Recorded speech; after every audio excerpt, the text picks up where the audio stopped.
The rise and empire of Oprah Winfrey. What does it take to become the most powerful woman in media when the entire world is structured to keep you down?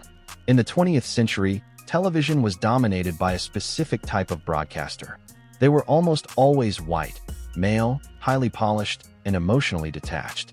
They sat behind large desks, read from teleprompters, and spoke with an objective, authoritative tone. They kept their personal lives hidden and their guests at a safe, professional distance. But in 1984, a young black woman walked onto a struggling morning talk show in Chicago and completely shattered the template. She did not sit behind a desk.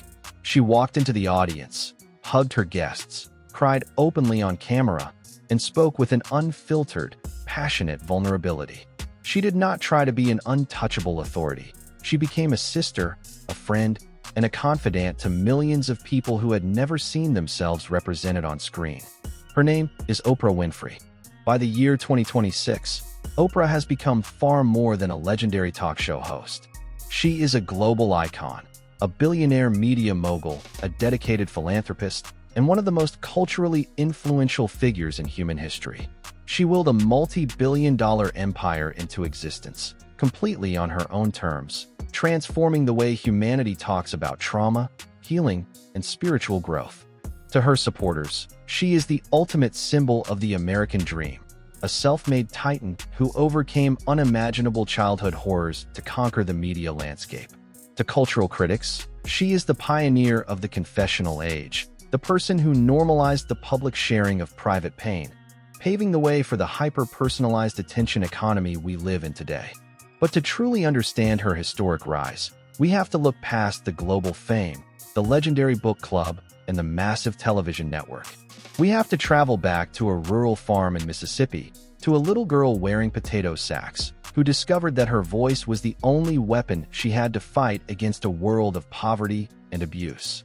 This is the definitive story of the rise, the power, and the empire of Oprah Winfrey. Every legend has a beginning, and Oprah Gail Winfrey was born on January 29, 1954, in Kosciuszko, Mississippi. Her mother, Vernita, was an unmarried teenage housemaid, and her father, Vernon, was a young soldier stationed elsewhere. From the very moment of her birth, Oprah was caught in the suffocating web of rural segregation and extreme poverty. For the first 6 years of her life, she was raised by her maternal grandmother, Hattie Mae, on a small, isolated farm. The poverty was so severe that Oprah often had to wear dresses made from burlap potato sacks, earning her the cruel mockery of local children. Her grandmother was a strict, deeply religious disciplinarian who whipped Oprah with a switch for the slightest disobedience. But Hattie Mae also taught Oprah a skill that would change the course of her life. She taught her to read at the age of 3. Oprah became a child prodigy. She would stand on the porch of the farmhouse, reciting Bible verses to the farm animals and the local church congregation. People in the town began to whisper that the little girl had a special gift. But that gift was nearly destroyed when Oprah was moved to Milwaukee, Wisconsin, to live with her mother in a cramped, unstable inner-city apartment. Vernita worked long, brutal hours as a maid, leaving young Oprah unsupervised for long periods of time. It was during this time, starting at the age of 9, that Oprah's childhood was shattered by horrific sexual abuse. She was repeatedly abused by a cousin, an uncle, and a family friend. She had no one to turn to, no one to protect her. The trauma left her with a deep sense of shame, worthlessness, and anger. By 14, Oprah was a rebellious, desperate teenager running away from home. She became pregnant and gave birth to a prematurely born baby boy, whom she named Canaan. Tragically, the infant died in the hospital just days after birth. Oprah felt like her life was completely over. She was a broken, traumatized teenage mother on the verge of being sent to a juvenile detention home. But a final, desperate move saved her. She was sent to Nashville, Tennessee, to live with her father, Vernon Winfrey. Vernon was a strict, hard-working barber and businessman who refused to let his daughter throw her life away. He instituted a strict curfew, demanded that she read a book every week and write a report on it, and refused to accept anything less than academic excellence. Under his firm, loving guidance, Oprah found her footing. She became an honor student, joined the speech team, and won a full college scholarship to Tennessee State University, after winning a local public speaking competition. Her voice, which had once entertained the farm animals of Mississippi, was now her ticket to freedom. In 1971, while still a high school student, Oprah's voice caught the attention of a local radio station, WVOL. They hired her to read the news on air after school, making her the first black female news anchor in Nashville's history. She was a natural. Her voice was warm, clear, and commanding. After enrolling in college, she transitioned to television, becoming the first black female co-anchor of the evening news at Nashville's WLAC-TV. At just 19 years old, Oprah was a rising star in local broadcast journalism. But the traditional news world was a highly rigid, unemotional environment. In 1976, she was offered a prestigious promotion to co-anchor the 6 p.m. news at WJZ-TV in Baltimore, Maryland. It was a major step up, but Baltimore quickly became a professional nightmare. The station managers wanted a highly polished, objective anchor, but Oprah was too human. If she read a devastating story about a fire or a tragedy, her eyes would fill with tears. If she interviewed a grieving mother, she would reach out and hold her hand. The executives criticized her hair, her weight, and her emotional delivery. They forced her to undergo a disastrous perm that caused her hair to fall out completely, forcing her to wear a wig on air. She was eventually demoted from the prestigious evening news slot. In the 1970s, a demotion like this was often a career killer for a young broadcaster. But instead of firing her, the station placed her on a low-rated, local morning talk show called People Are Talking. The moment Oprah stepped onto that talk show set, her life changed forever. Instead of reading cold facts from a teleprompter, she was having real, spontaneous, emotional conversations with ordinary people. She could laugh, cry, ask inappropriate questions, and connect on a deeply human level. She later recalled that the moment she finished her first broadcast of People Are Talking, she felt like she had finally arrived home. She spent 7 years in Baltimore, building the show into a local success. But she wanted a bigger stage. She wanted to know if her unique style could work in a major media market. That test came in January 1984, when she moved to Chicago to host a half-hour morning show called AM Chicago on WLS-TV. At the time, the show was dead last in the ratings. It was a failing program operating in the shadow of the undisputed king of daytime talk, Phil Donahue. Donahue was a national broadcasting legend whose show was produced in Chicago. No one believed a young, overweight black woman from Baltimore could compete with him. But within 1 month of Oprah's arrival, the ratings of AM Chicago skyrocketed. Within 3 months, she had overtaken Phil Donahue in the local ratings. Her appeal was instantaneous. While Donahue was intellectual and policy-focused, Oprah was emotional, warm, and hilariously relatable. She talked about her struggles with weight, her failed relationships, and her deepest insecurities. Viewers didn't just watch her, they felt like they knew her.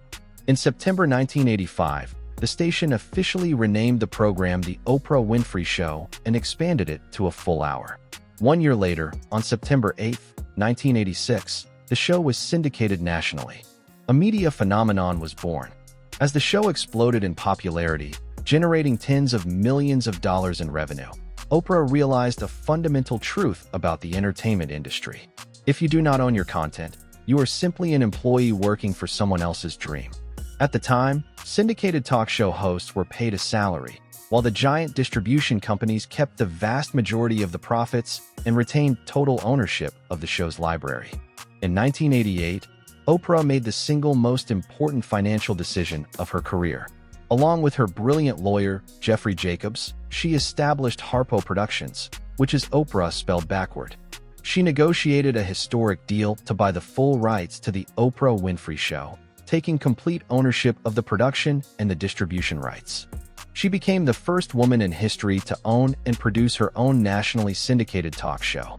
But she didn't stop there.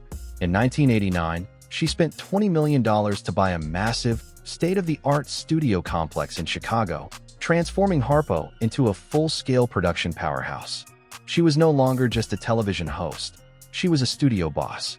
By owning her show, Oprah kept nearly 100% of the astronomical profits generated by her soaring ratings and massive advertising revenues. Her wealth began to compound at an unprecedented rate. She was building an empire that was completely independent of Hollywood gatekeepers. Throughout the 1990s, the Oprah Winfrey Show became the cultural town square of America.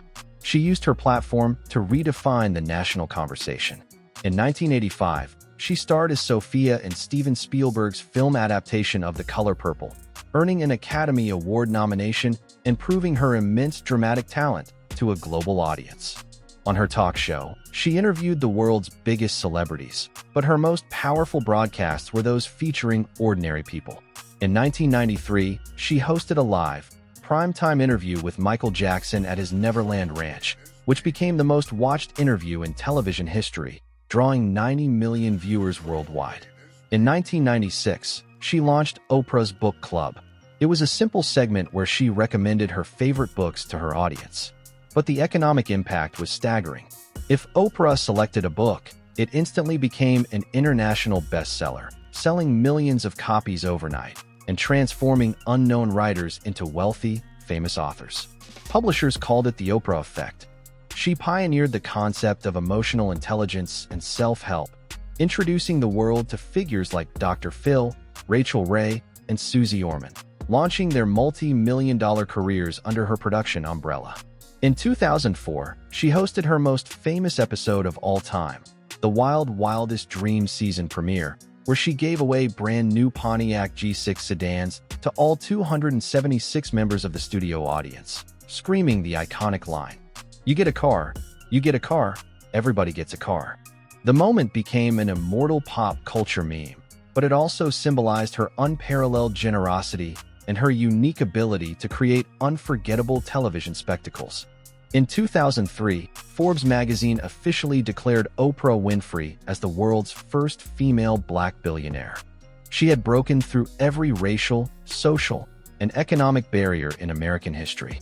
But after 25 years at the absolute top of daytime television, Oprah decided it was time for her ultimate challenge. In May 2011, she broadcast the final, emotional episode of The Oprah Winfrey Show to millions of weeping fans around the world.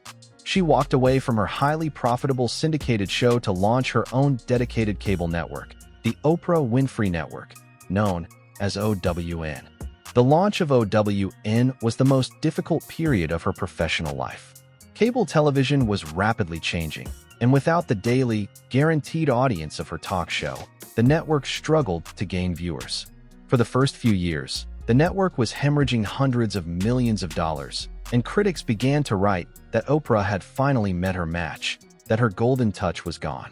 But Oprah refused to let her namesake network fail. She took over as CEO of the network, rolled up her sleeves, and personally programmed new, high-rated shows, including deep-dive interview programs like Oprah's Next Chapter and hit scripted dramas with Tyler Perry. By 2015, OWN had turned a financial corner, becoming a highly profitable, successful cable network and securing her financial dominance. Today, Oprah Winfrey's legacy is woven into the very fabric of global culture. Her journey from a rural Mississippi farm, where she wore potato sacks and suffered horrific childhood abuse, to a global media titan who built a $3 billion empire, is a testament to the power of resilience, empathy, and the human voice. She proved that vulnerability is not a weakness, but the ultimate strength. She taught generations of people how to listen, how to share their stories, and how to heal. But her impact also raises profound questions about our modern world. By making the public confession of personal feelings the central focus of our culture, did she pave the way for a world of constant, self-obsessed social media sharing, where attention is valued above all else? For Oprah, the work continues. Whether through her ongoing film productions, her global philanthropic efforts, or her deep-dive interviews, her mission remains the same: to help people see themselves in the stories of others. She cracked the code of human connection, proved that authenticity is the ultimate business model, and willed herself into history. What do you think? Is Oprah Winfrey the most influential entertainer of our time? Or did her style of emotional television change our culture in ways we are still trying to understand? Let us know your thoughts in the comments below. Thank you for listening to this documentary. If you enjoyed this content, please press the subscribe button